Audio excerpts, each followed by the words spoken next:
నభా నటేష్ గారు ఇప్పుడు కొత్తగా యాక్ట్ చేస్తున్న మూవీ నాగబంధం. అయితే నభా నటేష్ గారు ఈ నాగబంధం మూవీకి ముందు లాస్ట్ యాక్ట్ చేసిన మూవీ డార్లింగ్. అయితే డార్లింగ్ మూవీ రిలీజ్ అయ్యి 1 ఇయర్ అయిపోయింది. అయితే డార్లింగ్ మూవీ రిలీజ్ అయ్యి మంచి హిట్ అయింది.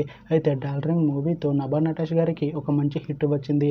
అయితే నభా నటేష్ గారు డార్లింగ్ మూవీ రిలీజ్ తర్వాత 1 ఇయర్ టైం గ్యాప్ తీసుకొని ఇప్పుడు మళ్ళీ ఈ నాగబంధం మూవీలో యాక్ట్ చేస్తున్నారు నభా నటేష్ గారు. చూడాలి నభా నటేష్ గారికి ఈ నాగబంధం మూవీతో కూడా ఒక మంచి హిట్ వస్తుందా లేదా అనేది మనం ఈ నాగబంధం మూవీ రిలీజ్ అయ్యాక చూడాలి.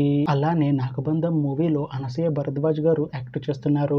అయితే అనసూయ భరద్వాజ్ గారు ఈ నాగబంధం మూవీకి ముందు లాస్ట్ యాక్ట్ చేసిన మూవీ పుష్ప 2. అయితే ఈ పుష్ప 2 మూవీ ఈ మధ్య రిలీజ్ అయ్యి మంచి హిట్ అయింది. అయితే పుష్ప 2 మూవీతో అనసూయ భరద్వాజ్ గారికి ఒక మంచి హిట్ వచ్చింది.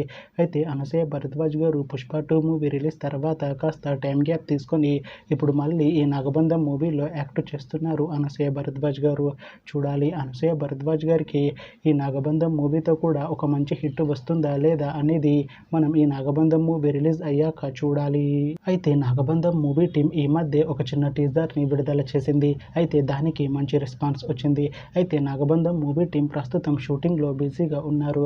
అయితే నాగబంధం మూవీ షూటింగ్ ఆల్రెడీ 60% కంప్లీట్ అయిపోయింది అంటున్నారు మూవీ టీం. అయితే నాగబంధం మూవీ టీం మాత్రం చాలా కాన్ఫిడెంట్గా ఉన్నారు.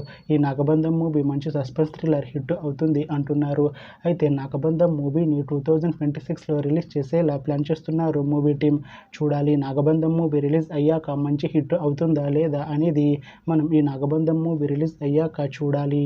Thanks for watching this video friends. మీకు ఈ వీడియో నచ్చితే ఈ వీడియోని లైక్ చేయండి. ఇంకా ఇలాంటి మూవీ అప్డేట్స్ కోసం ఈ ఛానల్ని సబ్స్క్రైబ్ చేసుకోండి.